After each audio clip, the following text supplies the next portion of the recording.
Cik Kak Nisha kali ni buat ayam percik homemade guna oven sahaja di rumah.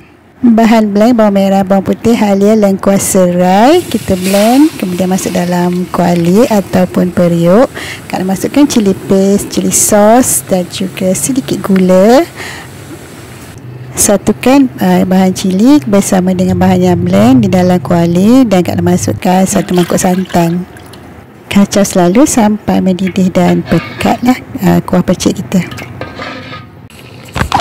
Kita biar sampai mendidih, agak pekat sikit, rasakan dengan garam secukup rasa dan masukkan isi ayam yang telah dibersihkan. Kalau nak guna peha ayam sahaja ke kepak ayam ke, terpulang. Kita masak macam sampai separuh masak macam tu, asingkan sos percik dengan isi ayam. Bahan sos percik ni kita biarkan dia marinate sampai pekat, dan bahan isi ayam tadi kita bakar dalam oven suhu 200.